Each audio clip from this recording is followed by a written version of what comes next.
Good morning. I'm Bonnie Gardner, co-chair of the Public Affairs Forum of the First Unitarian Universalist Church. Our forums are free and open to the public and generally occur on most Sundays at noon. We're located at 4700 Grover Avenue. Our mission is to nourish the mind and the spirit and serve social justice. For more information about our public affairs forums, you can go to our church website at www.austinuu.org. And we have a very special speaker today, and Richard Halpin will be introducing him. Richard, thank you. Thank you, Bonnie. Welcome. Welcome, Mayor Adler and your fabulous wife and partner, Diane Land. Steve Adler is our new mayor in a historic time of change. Our city council is district-based now, with our city divided into 10 sections. For the first time ever, a council whose majority is elected officials are women. Our city is very fortunate. So it really is a historic as well as historic opportunity. If you have seen any council meetings in the first 5 months, you have seen a mayor who treats everyone with courtesy, respect, and dignity. He draws out the positive in people. Steve Adler has the ability, an ability that all of us have and few of us know how to use effectively, to invite, encourage, welcome, and draw forth the common sense and even the genius in people.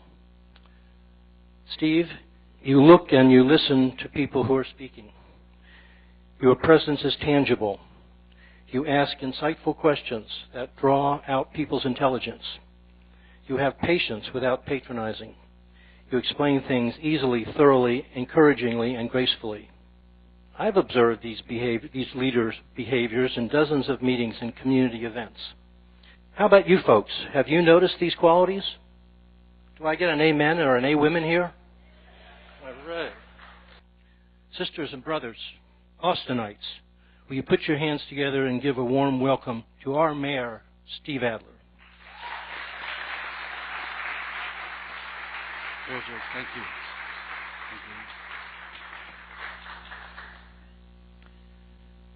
Good afternoon.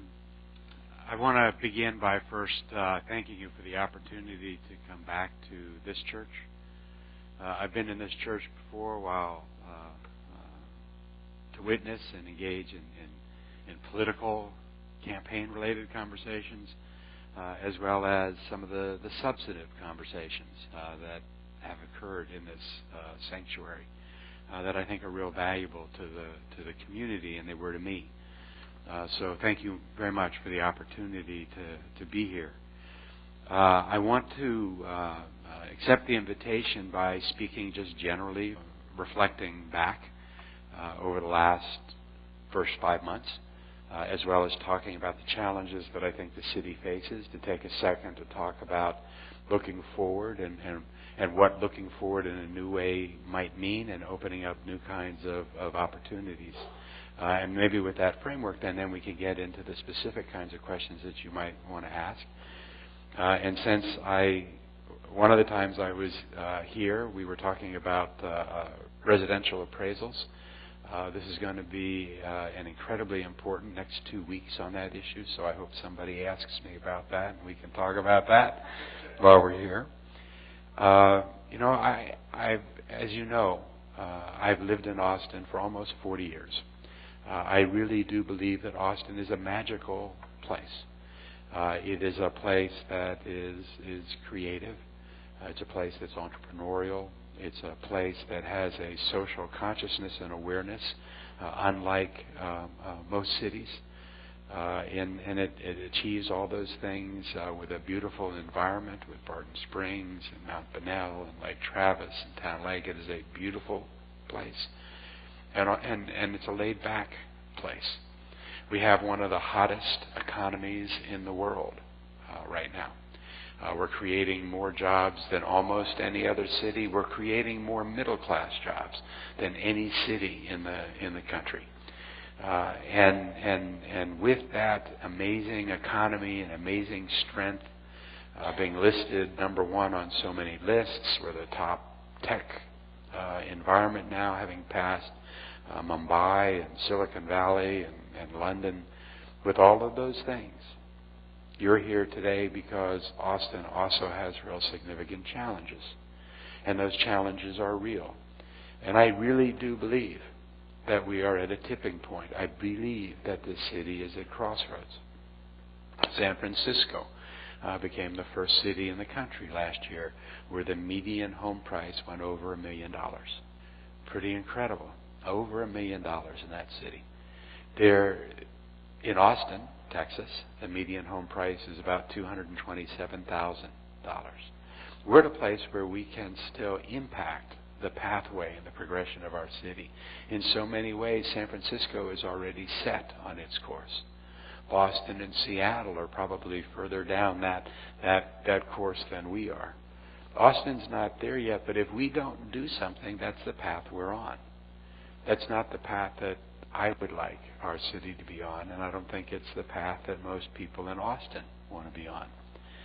So our challenge is, how do we deal with the fact that we are a fast-growing city and share many of the fast-growing city challenges? By that I mean a poverty rate where a third of our kids, minority kids under 18, over a third of minority kids under 18 are living in poverty in our city, where we have 50,000 people in our city that can't afford the $500 a month in rent, which is the minimum that someone should have in order to be able to find housing in our city. We are losing people and losing communities. The only big growing city that's losing African American population, not on a percentage basis, but on an absolute number basis in our city. How do we actually get out in front of those problems? Because those problems are not unique to us, but other cities engaged in those same kind of challenges have not figured out the answer. It's my belief that the strengths that we have, the economy that we have, the fact that we're number one on a lot of these lists, those strengths that we have are where we have to find the answer to the challenges that we have. And frankly, I think that because of those strengths, we are uniquely positioned among cities in the world to be the city that can figure these kinds of things out. And that is the hope and the potential and the promise, I think, that we have. So as I sit down with our staff as a team, and we just spent this weekend together off-site, and I'll say that I'm really proud of the people that have joined me together to try to do this mayor's thing. Two of whom are here, Brandy Clark Burton and Kazike Prince are here.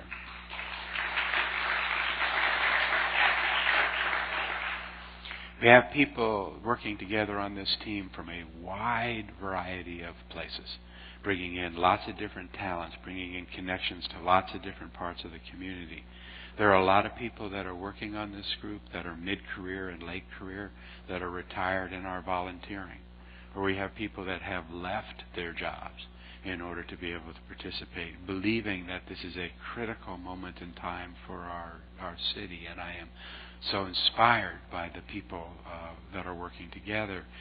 But I will tell you that the focus as we get together and we talk about how you use this tool, that is the mayor's office, in order to be able to do something in the community, we are constantly reminding ourselves that we have an opportunity and a responsibility to try to do big things. There are lots of things in this community being handled by lots of stakeholder groups and wonderful nonprofits and wonderful organizations doing wonderful things in the community. And to the degree that we can use the tools of the mayor's office to help facilitate those things, we want to do that. Maybe we can make their work in their mission a little bit better. But those things are going to happen whether we're in the mayor's office or not. Those groups, those are smart people, and they're going to do good and great things. What we're trying to focus on are the things that wouldn't happen if we weren't there. How can we move the needle in more substantial ways to actually take this moment and grab it and try to do things that might be outside of what would have been the natural progression and the natural course.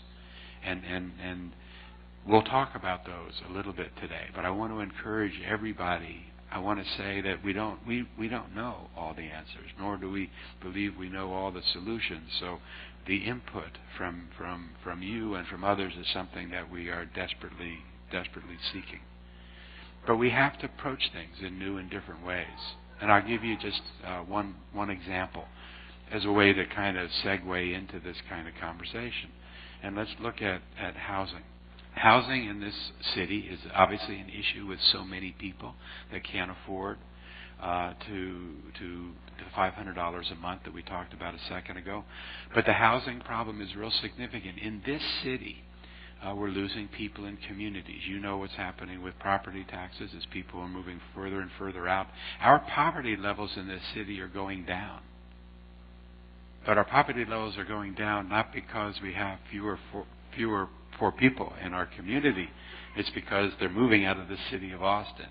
So we're sending away our folks that are most challenged because they can't be here. And if we do that, we're going to lose the diversity.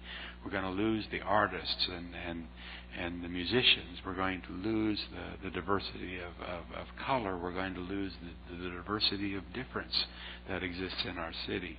So housing is something that we really need to focus on. So long as there is a supply and demand imbalance in this city, property values are going to continue to rise. House prices are going up almost 4 times faster than incomes in this city. Rental property rents are going up more rapidly than home prices are going up in this city because the occupancy rate on multifamily units and rental units is so high. So we have to figure out how we get in front of that supply-demand curve, which then brings us to conversations about the permitting process in this city and how we do that in the Land Development Code.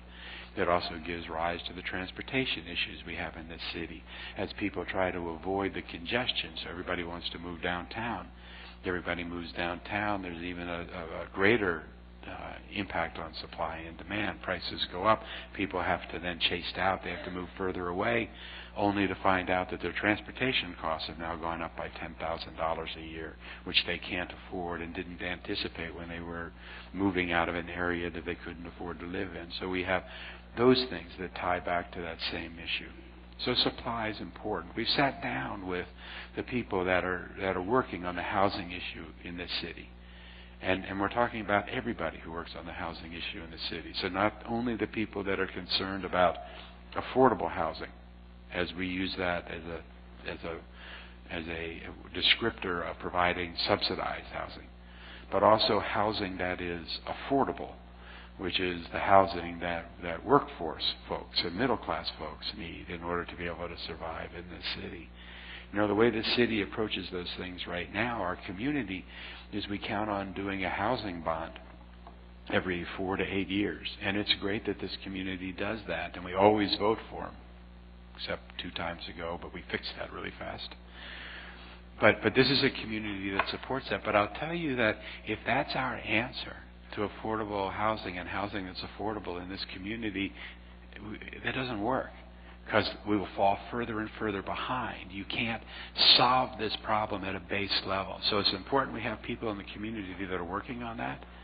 But we also have to take our best minds and try and figure out how we do something that is different from that so that we can fundamentally change things. The indications are that in 10 years in this city, in order for us to really fix the supply-demand imbalance so that housing prices would get to an equilibrium place that we would want them to be, we need 100,000 units in 10 years, over this 10-year period of time. New York City just set an ambitious goal in Mayor de Blasio's State of his city speech a few weeks back, and New York City's goal was 200,000 in 10 years, right? So that is the gap that we have in this city. It's 100,000 new units, and we really need to save 35,000 units of Class B and C properties that will otherwise be lost in this community over that period of time because the underlying dirt has become so valuable that people are going to buy them and tear them up and build something that is not affordable to the most of the people in the city. We have to save those units. So how do you do that? Well, we have folks that are spending all of their time on that issue right now. And I'll tell you something that we proposed as part of the State of the City we had talked about before that. And it's more symbolic. I don't know if it's the particular answer, but the concept of having something like an Austin bond. Now, you all remember U.S. savings bonds? I can remember getting that from the great aunt, when I was 5 or 6 years old. It said $25 on it. But much to my distress, it really wasn't worth $25. You had to hold on to it for 20 years before it was worth $25. You couldn't cash it in. You couldn't go to a store and spend it. So you looked at it, and it was really pretty, and it went back into the shoebox and back up onto the shelf. We need an Austin bond or something like that in this city where babies are born, and the gift that you give is a $25 savings bond. And the increment, the denomination goes from $25 up to $25 million. Because there is a difference between going to a philanthropist or someone that has money and says, hey, we're going to get out in front of housing, so give me $25, donate $25, and going to that same person and saying, will you loan us $25? And after 20 years, you or your family, they get the money back. And it'll pay a little interest, not a lot of interest, maybe a point and a half, 2 points interest, but you get it back. And what we find in today's world is that more and more people are willing to invest in things that are secure if it has a socially beneficial purpose. The link, the bridge, the gap between what is business and what is social or philanthropic is something that is blurring. I think that is happening in Austin now more than any other city in the world. The way I talk about it is this way. Back in the 1970s when I got here, Austin was not the live music capital of the world. We weren't the cool place back then. We didn't have South by Southwest and ACO. Do you all remember what we were 30 years ago? We were the friendly city. Remember that? Austin was the friendly city. And instead of South by, do you remember what our big event was? Aquafest was our big event. Everybody wanted to be an admiral. We all had admiral pins. And our big event was about speedboat races on Town Lake. People made a conscious decision that was not the direction that they wanted the city to go. There was a conscious decision to move from that to being the live music capital of the world, but more substantially for how our city has changed. There was a conscious decision to build an entrepreneurial infrastructure in this city. Conscious decision. People initially, Kosmetsky, in charge of the business school at UT, came here, looked at the horizon and said, this city going forward needs to get to that place. And the conscious decision was made to build that around semiconductors and this new technology thing that was happening. And Austin went out and said, in order for us to realize that vision, we need to compete and we need to win and get Semitech and MCC. Do you remember those kinds of things? And the city created a fertile ground for companies like Tivoli, the first to come in and create a big capital event in Austin when it went public and then when it exited. Those were real specific decisions that were made. The decision to recruit and bring here the division from 3M and from Texas Instruments into Austin. Well, what happened from that over that period of time as we looked through the 70s and 80s and then into the 90s with Dell, when Dell really launched and went off, what that did was it in fact created in this city that entrepreneur infrastructure, ecosystem that Dr. Kosmetsky was intent on creating in our city. Now, it worked out as well as anybody could have imagined, but it was the natural flow, the natural consequence of the decisions that were made. And now we had this tech business and we had this entrepreneurial thing going on. And something unexpected happened, I think, at the same time in this city. And that is that entrepreneurial something worked its way into our DNA. It got into our water in this city or into our air. And it began to mix with the other things that were also central to our DNA in this city. And I put that as being the creative, whatever it was, that was already in our water, and the social consciousness that has always been core to Austin, Texas. And now we had this DNA with this new element. It was like a virus had come in and infected our core DNA. And now our DNA, as it exists today, I think, has in it that entrepreneurial spirit together with the creativity. And is now creating hundreds of companies. Austin, Texas represents 7% of the population in Texas. But we represent over a third of the patents in the state of Texas and 50% of the venture capital in the state of Texas. That's not an accident. I mean, that is part of our culture now. People come here to be part of that. Cities all around the country, all around the world, give out Entrepreneur of the Year awards. Ernst & Young does the big one here in Austin, Texas, and does it in a lot of other cities as well. Entrepreneur of the Year. Austin, consistent with our DNA and how we see ourselves and what we do in this community, was the first city to have a Social Entrepreneur of the Year award. And we thought we were really clever as a city when we did that, right? And if you recall, in the early 2000s when that award was first given out, it was given out to the nonprofit leader that most ran their nonprofit like a business, which I guess means that it was efficient and it was, deliberate, and that's who got that award.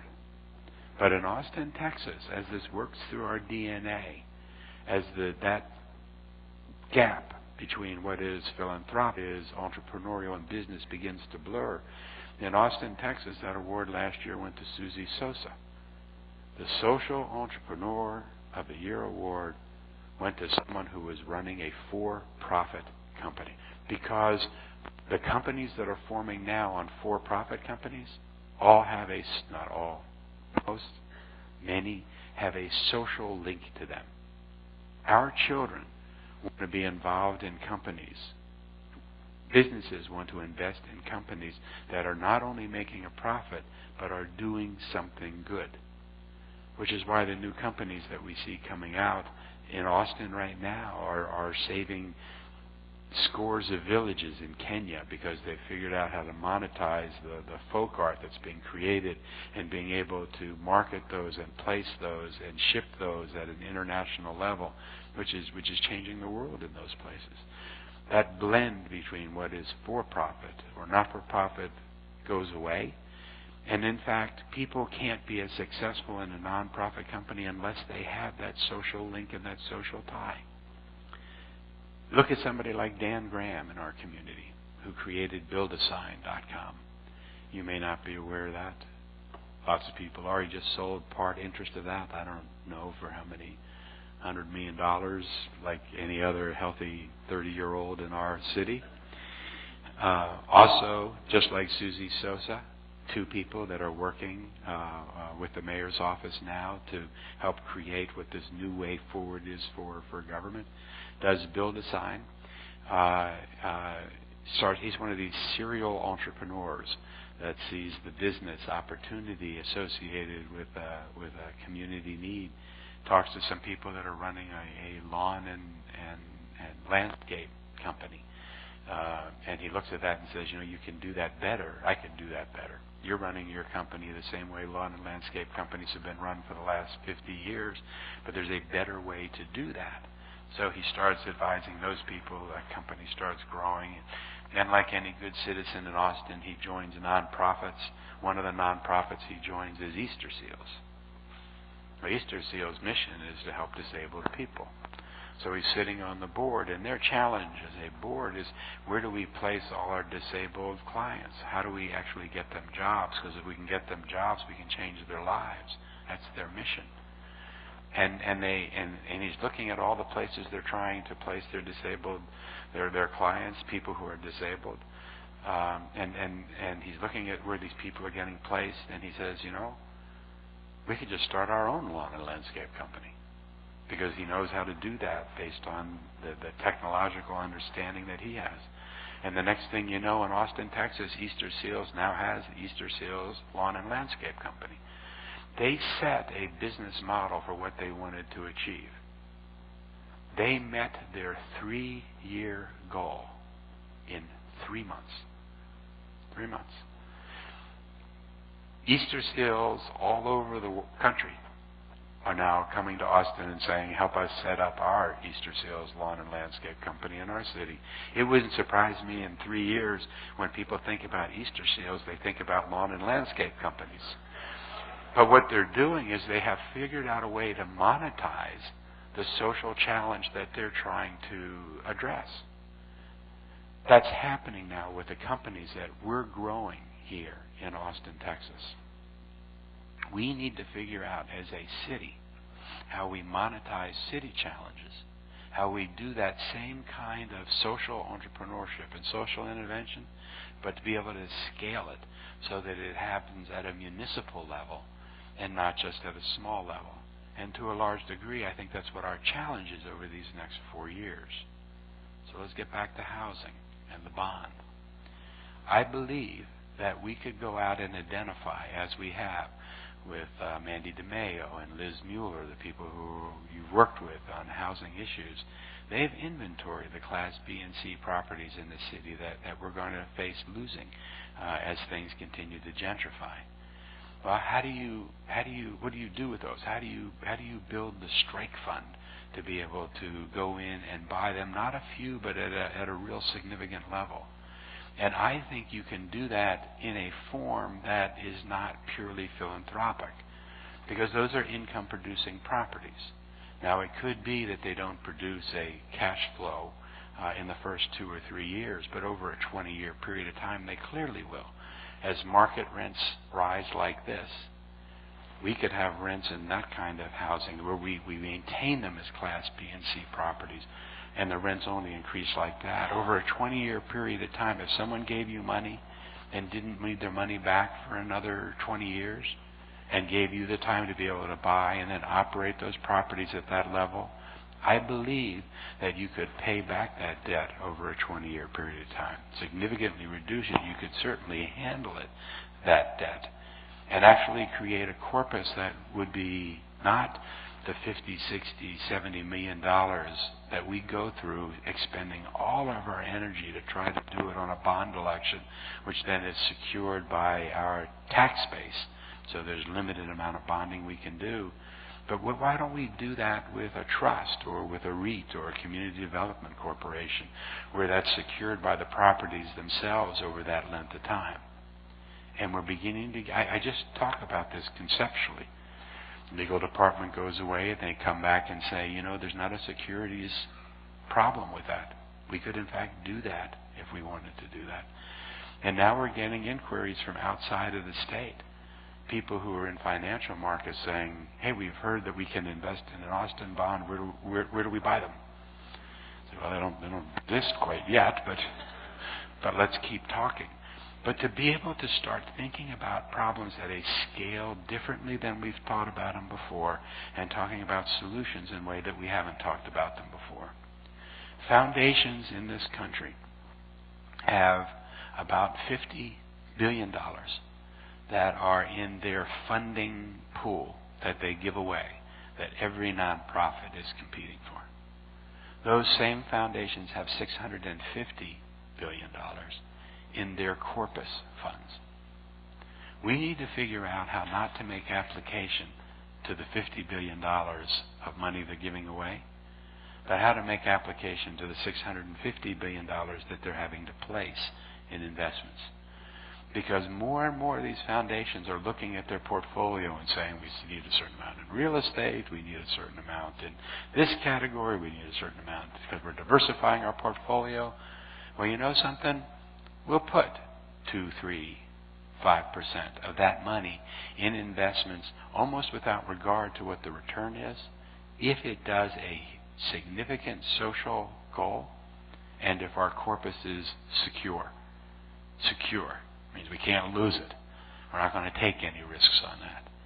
And it's in that area, that blend between what has always been thought of as philanthropic and what is entrepreneurial and business that I am now watching our community create with this growing group of entrepreneurs. We need to figure out, that is Austin. That is the outgrowth of what it is that is creative and socially responsible and entrepreneurial. That is the DNA. That is what Austin is right now. And that's what we have to figure out how to scale and do at a municipal level. So I think that's our challenge with respect to lots of different things that we are working with in this city. So we've talked about housing that we have to address. We have to be creative about the connections that we make and the people that we mobilize to make our social concerns larger. We cannot raise enough money from our tax base to be able to solve the challenges we have in this city. You know, we have a room full of socially conscious people like yourselves who will sit in these pews and recognize that our property taxes are too high and we have to do something to lower them. And then have the next conversation about all the funding priorities that the city has when we get down to that last $2 or $3 million, and everybody's going to be fighting over that last $2 or $3 million for their social program. And that is heartbreaking process, because every one of those $50 million worth of claimants to that last $2 or $3 million are good and wonderful things and should be funded. And I'll tell you that we're going to do a little bit of that this year as we come in halfway through the year. But if I spend 4 years in those conversations, I will not be able to describe the frustration. But that's the conversation that this city goes through every year. We have to figure out how we change that dynamic and how we change that conversation, because the money is not coming from the federal government and the money is not coming from the state government. And we have taxed to the limit of what we can do in this city and with our community, which gives rise then to the question about moving the burden from residential to commercial property, which we can talk about in a second. But we need to find how we build alliances and connections that don't exist otherwise. You know, we have a veteran homeless challenge in this city. Vets that are homeless. We're doing good work in that. The numbers are coming down. We have in this city at this point about 231 homeless vets. And we can identify them by number, by name. That is a solvable, achievable problem that as a community with the assets that we have in the city of Austin that we need to just decide we're going to be able to fix. My commitment is to fix that by the end of this year. And I think that we can, but we're drawing into that conversation to handle it different people that have not been part of that conversation in the past. To put people together potentially from the apartment association, as well as from the business community, to fill in the gaps from the people who are your traditional stakeholders dealing with homelessness situations, to bring different minds and different people to the table. We need to do the same thing on transportation. We come into office this year, we lose the bond election in November. The challenge didn't go away. So what happens? What does this community start doing in January, February, and March in response to that? I'll tell you what this community does. Everybody starts doing their own study again, right? The Aero group's going to do a study. The Austin Area Research Organization, they're going to do their study. The Real Estate Council is going to invest in somebody's study. Campo is going to do their study. The City of Austin is poised and doing its own study. Everybody's doing their own studies again, and they're looking at the same kind of challenges. And it's the same people.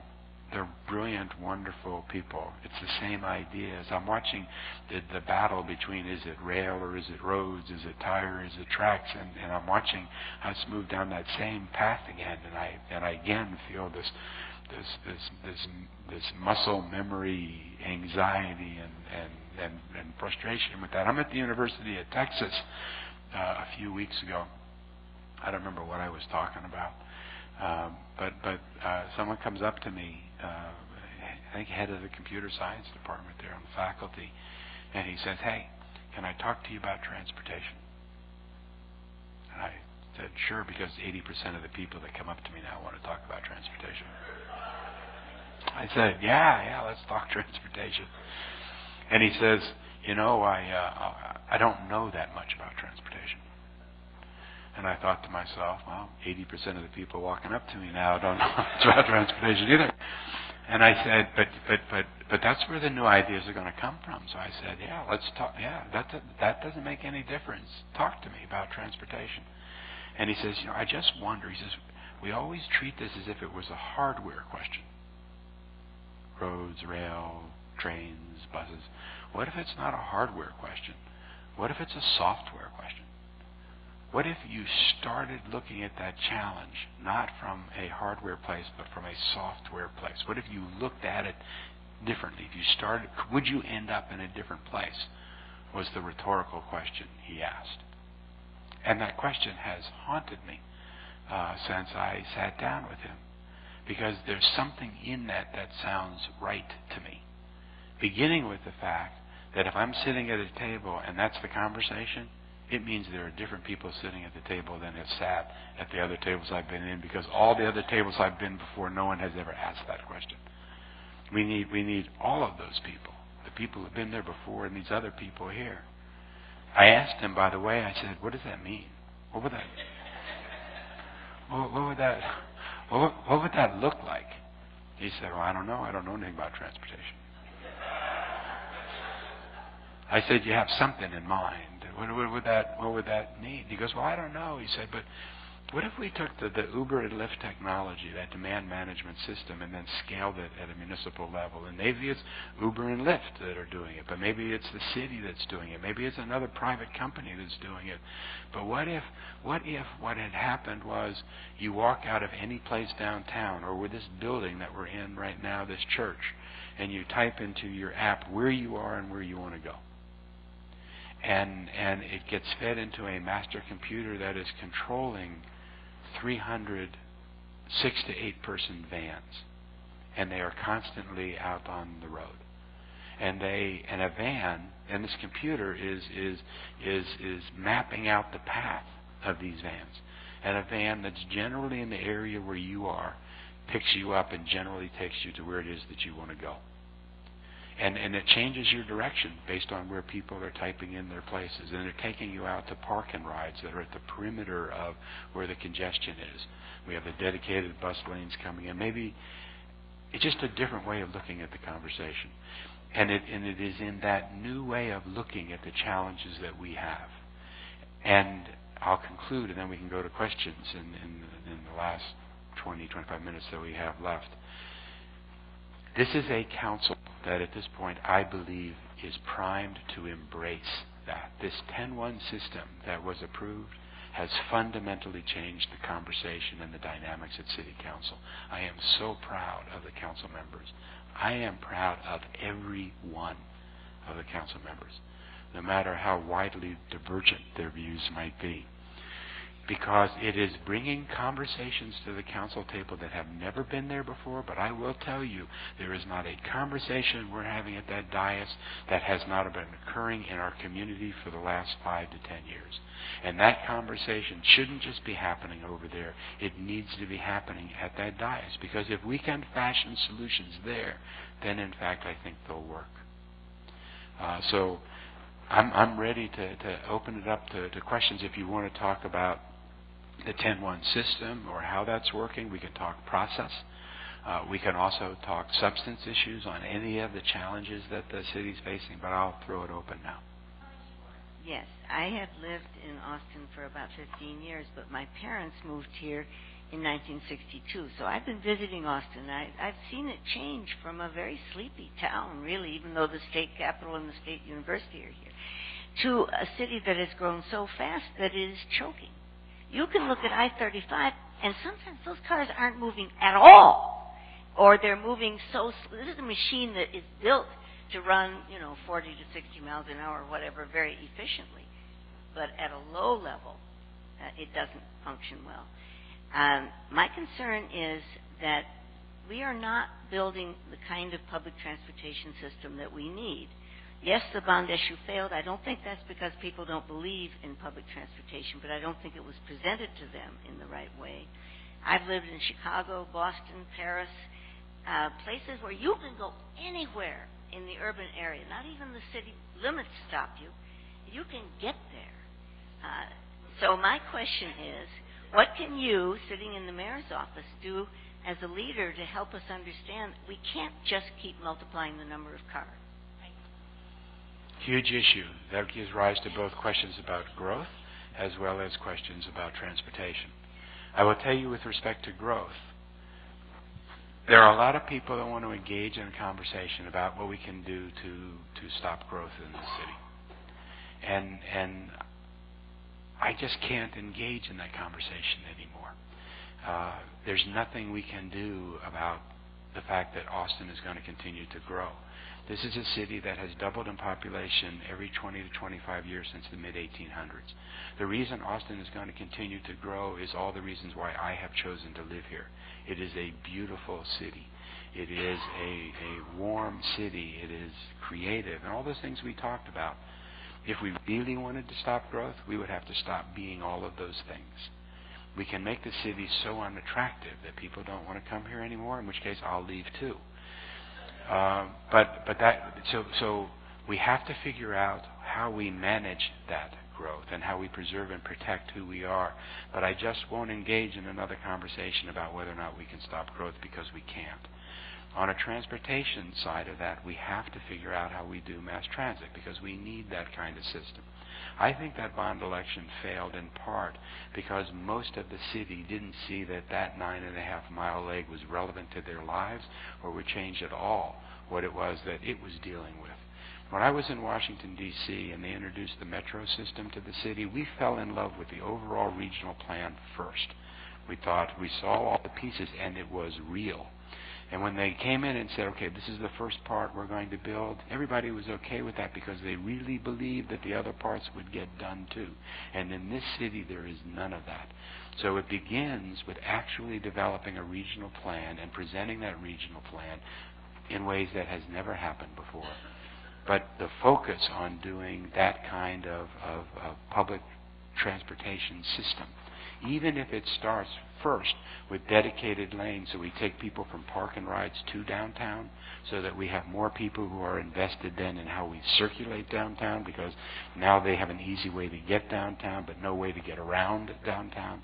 Maybe we change the order of that conversation, but I agree with you, it is a priority of the city, as important as anything else, because as we talked about earlier, it impacts everything, including affordability in the city. Hey, Bill.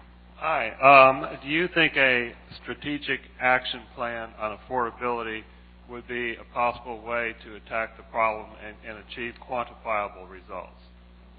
Yes, I believe in strategic plans. I believe in thinking broadly. I believe not in doing things just on an ad hoc basis.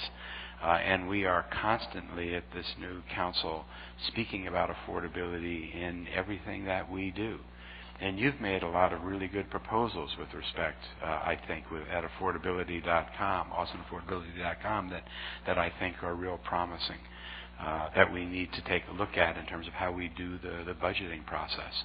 I would do, and I would think that you would support as well, things as basic as doing a sunset on the Austin budget with respect to programs and things that have been around for a long time, so that we regularly go back and take a look at their efficacy before they automatically get continued.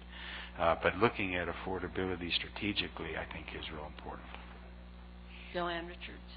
How would you describe the relationship that Austin now has with the Texas legislature? What is the relationship right now with the Texas legislature? It gets better and better the shorter the time.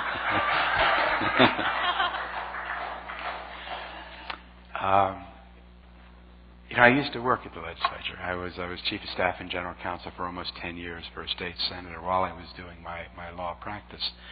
And obviously there's a history of what we refer to here as being Austin bashing, where some of the policies and values we put into our ordinances differ from the policies and values that a lot of the state leaders would have in their area. But as I said to them, because I was up at the legislature quite a few times over the course of the last 5 months, I said, every city in this state is different.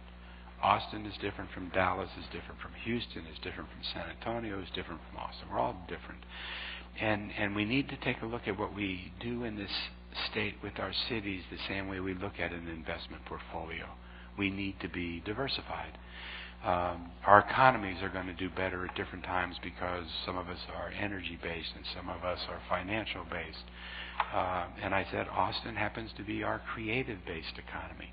And I talked about the number I gave you earlier about the relationship between our population and the patents in the city and the venture capital, and said, people, what is weird to some is home to people who make things and invent things and create things and imagine things. And that's why these people are here. And we have to provide that opportunity somewhere in the state for our state to be able to capture those things. And I think that there was both some resonance with that argument, as well as the resonance on the Austin energy issue with the fact that we have a new council and we're going to look at those things differently. And our business model in Austin energy needs to change. And the way that we do the transfers is not right and can't be defended widely. So we need to fix that so we're not having those recurrent conversations.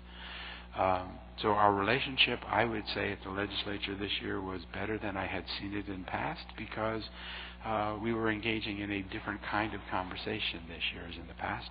But all of the same pressures we have are still with us. We got through a session without having to face deregulation of Austin Energy or a fundamental change in our value or a directive that we had to change the governing body. But I'm not convinced that we fade that heat 2 years from now unless we've done something different. We didn't have a bill that took away the bag ban that we had in the city and some of those things, but there's a bill pending right now that could take away the way that we're treating Section 8 housing vouchers in this city. We kind of skated that in the Senate. Senator Watson was able to put on an amendment which grandfathered Austin. But are we going to be able to hold on to that amendment? The jury's still out on that even in the few days that we have left. What I will say is the conversation is different than in the past, and I have personally invested a lot of time at the legislature this year to try to work with our Austin delegation, which has been very supportive. All three of our senators, Watson and Frazier and Zaffarini, to try to not keep fighting the same battles we've fought over the last 20 years. To redefine the issues or the challenges in ways that might enable us to break those old, hard-sought silos and into an area where we can actually have a different conversation. Mayor, thank you. Wonderful presentation and brilliant ideas. Tell us how you're thinking differently about Austin Energy and the fuels that we've used in the past and the new fuel opportunities for cleaner, more affordable Austin Energy. Austin has historically been a leader in sustainable energy models, and we need to continue to do that. And we are doing that. We're continuing to press the envelope with respect to what our fuel portfolio and mix is. And we need to continue to do that. If we're going to be able to sustain that long term, I think it fundamentally means at a fundamental level we have to change the business model that we have in this city. We need to recognize that over this next decade we're going to move more and more to distributed power, where people are doing their own power with solar panels at their homes and at their businesses. We need to recognize the industry's changing. It could be that the Austin in 10 years we're not really selling power anymore because ultimately people are going to be making their own. Maybe we're a wires company where we're making our money by selling our distribution system. And the example that I give of that, when the Pedernales Electric Cooperative was starting in this state, was first given its powers, they didn't have enough people to sell electricity to because people didn't have electricity at their home. So the business model of the PEC when it started out, I don't know if you know, but they became a finance company. They were financing washing machines They were financing washing machines, so people would buy washing machines so that they had something to plug into it, so that they would use power. It improved everybody's life, but it was a creative way to look at the business model that we have. It could be that the Austin Energy in 10 years is making its money by financing solar panels. I mean, it's just a different way of taking a look at that. But we have to, at the international level, it's recognized that the work that's being done with carbon footprints and with global warming is being done at the city level, and that gives us that responsibility. Question ties together issues about the legislature and also energy. There's a great story in the paper this morning about El Paso on reuse of water, on solar power, and what really got my attention was the LEED housing that they were building for seniors. But the question is, San Antonio's doing a great deal with solar, Georgetown is, Austin has a breathtaking climate campaign to start actually operating. But what way do you see working with other cities? Because the state and the national levels are kind of frustrated, but working with other cities to advance sustainability goals. I believe real strongly that we don't have all the answers here. At the same time, I believe we have a lot of the answers here, and we need to bring in people like I talked about earlier to the table. We have to increase the communication we're having with other cities. So in addition to the time I've been spending up at the legislature and trying to make the new council work and getting out as far as I can in the community, I've also started spending a lot more time than mayors have spent in the past at the national level working with other cities. So I've been at multiple events right now with the National League of Cities and with the United States Conference of Mayors, so that I can build the relationships with the mayors of other cities and with other city governments so that we start sharing best practices and inventorying best practices in ways that we haven't done before. Thank you, Mayor. You talked about we can't control growth in this city. In 2011, we had 90-plus days, triple digits. We had 2 neighbors that put their house up for sale. They said, we're not going to live here. The projections from climate people are that Central Texas, by 2050, will have 200-plus triple-digit days. I don't think a lot of people will want to live here under those conditions. So what about our climate? What can we do to help insulate us from what's coming? And we all know it's coming. 2 different questions, one that relates to growth and one that relates to the climate issues that we have and the increased temperature that our city's going to have. The second question, I think, is obviously compelling because I believe that we can have an impact on global warming. And that's why I said earlier that we have to do things at a municipal level, because it's the cities around the world that are reacting to that in ways that states and federal governments are not reacting. So I believe that for our children and our children's children, we have to take a real role there, which means that we have to move our energy sources to those that are sustainable and renewable and away from carbon-based future plans. So we need to do everything we can on that. I think we need to do that for lots of reasons relating to the quality of our life and so many things. But I don't think, my personal view is that even when it gets hotter here and we have more days over 100 degrees, we're still going to have people coming, because it's just not going to get hot in Austin. It's going to get hot everywhere. And there are going to be more and more people, and there'll be more and more people living in hotter and hotter places. And for that reason, we have to figure out how we can do everything we can do for that reason. Tomas Rodriguez. I live 2 blocks away from the intersection of Burnett and Rockwood Lane. Rockwood is a cut-through. And so the first question is, what is your vision for District 7, that area? And secondly, what do you see that we can do in terms of traffic, because it'll affect children that are 2 blocks away from that, middle school that is 1 block east of that, and it's already during rush hour traffic backed up all the way from 183 and Burnett to Anderson Lane to Mopac, and of course, we're a cut through. Thank you. Traffic congestion in this city is a huge challenge. It's a huge challenge because it is a challenge everywhere in this city. It's a huge challenge because it impacts the quality of life we have, how much time people spend in their cars. It impacts safety. It is crucial in this city. Every development that we get that comes to the Austin City Council, there is a voice that says, don't approve that development because it will increase traffic, and we can't have traffic increased in this area. That is true of every development request that comes before the city. Dozens and dozens.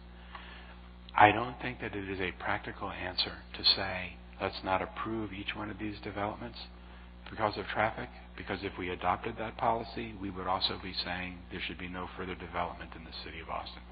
If we say there's no further development in the city of Austin, the city will die. The city economically will, the quality of all of our lives will be hit. So the answer is in figuring out how it is that we actually provide answers to those questions, which means that we have to invest a lot more in transit. We have to be able to define and use our land development code so that we have the critical mass of people in transit corridors, on buses, so that people actually get out of their cars, so that we can actually run buses continuously enough so that people are not waiting for buses, so that the buses become a much easier choice for people to make as they travel, which means we need to provide additional dedicated lanes so that buses can move even when traffic's not moving. Because ultimately the answer to those questions is going to be figuring out how to make the mass transit system that we have in the city work.